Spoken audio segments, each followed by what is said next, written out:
Make my body go. Make our bodies higher and higher and higher. Hello everyone, bom dia meninos, tudo bom com vocês? Bom, vamos então dar prosseguimento, né? Esse é a nossa lição número 18 do livro número 5, que é esse material que nós vamos utilizar agora para esse nosso terceiro bimestre. Esse material, essa lição especificamente, ela vai trabalhar com a compreensão textual como um mecanismo de acesso a informações. E já seguindo direto lá para o nosso texto, né, que está lá na página número 1, nós temos então uma questãozinha do Enem, em que o título é o seguinte: Lava May, Creating Showers on Wheels for the Homeless. E aí ele diz assim no enunciado: a relação dos vocábulos shower, bus e homeless no texto refere-se a... E aí nós temos as alternativas.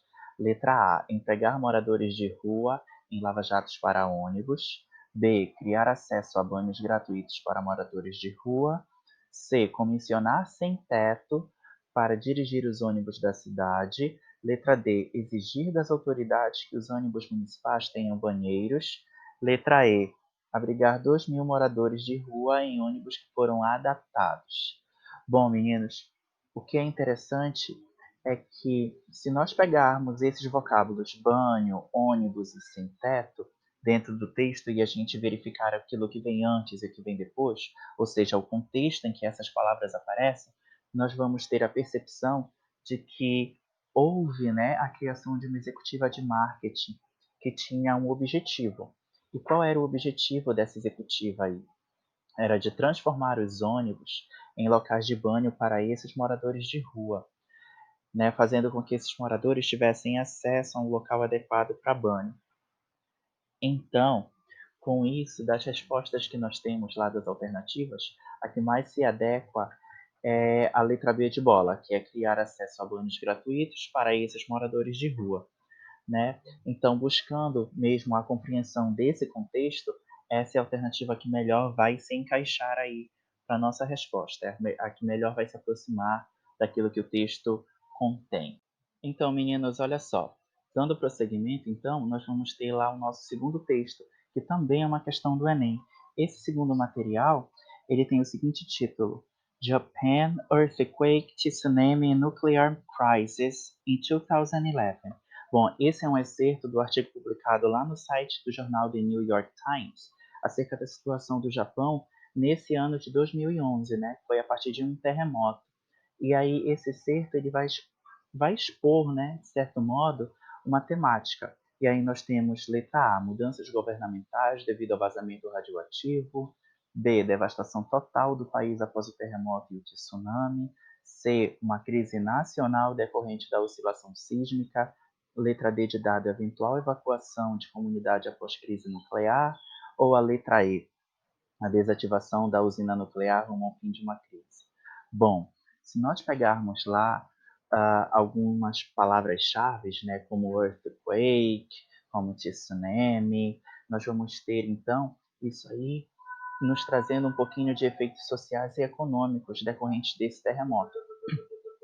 Mas a tsunami, ela também tem um efeito natural, né? Quando nós temos um terremoto, o que nós vamos ter junto com ele, como consequência, vai ser uma tsunami de nível ou de uma escala, na verdade, alta ou baixa. E isso também pode nos trazer uns desastres nucleares, porque vocês sabem que o Japão ele também faz parte dessa produção, né, de armas nucleares aí. Bom, esses não são os únicos elementos que nós vamos ter dentro do texto. Nós vamos ter também apresentados no texto as seguintes informações: que o Japão, durante décadas, ele passou e estava passando, na verdade, por uma estagnação econômica. E também vinha de uma população que estava envelhecendo já. A população jovem não era do mesmo quantitativo de uma população já adulta.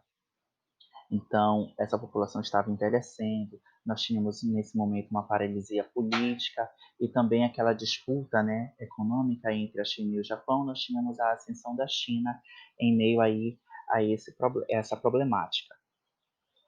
Fora tudo isso, com decorrência desse terremoto, nós tivemos também os desabrigados de Fukushima. E aí esses elementos todos, eles vão nos remeter à letra C de casa, que vai nos dizer que o Japão está passando por uma crise, e que essa crise é justamente decorrente dessa oscilação sísmica aí que ele passou, correto? Então, C de casa, a nossa segunda questão.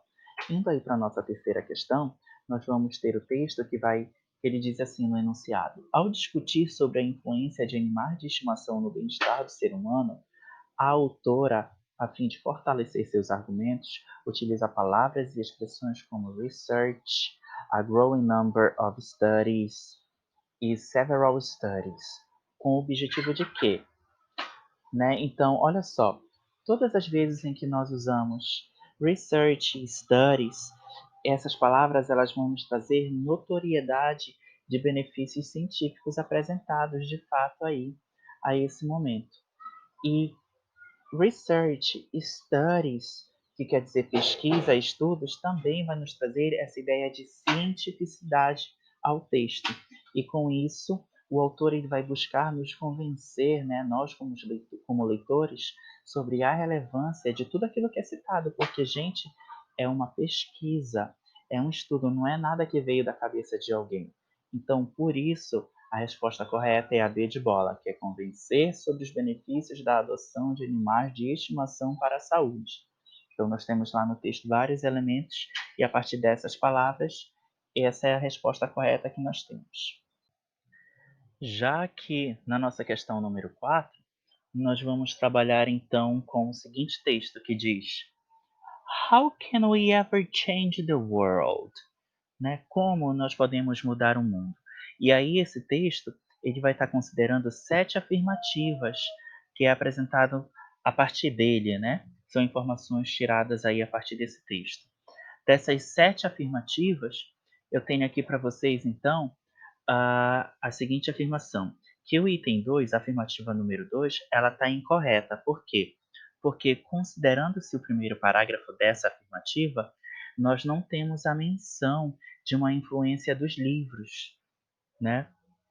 Não tem essa menção, então por isso o item 2 ele está equivocado. O item 3 também está incorreto, porque o texto menciona que livros e ideias mudam o mundo e não que livros e palavras mudam o mundo, ok? Além disso, além de livros políticos e religiosos, o texto também cita Shakespeare e Darwin, o que invalida o item 4.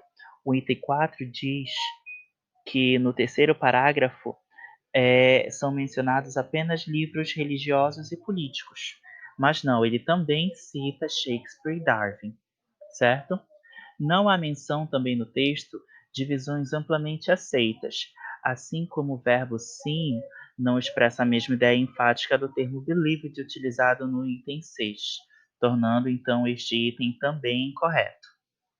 Com isso, então, tirando todos esses equivocados, nós vamos ter a resposta D de bola, no qual somente a primeira, a quinta e a sétima alternativa estão corretas. Olha só, agora aí na questão número 5, nós vamos ter um gráfico.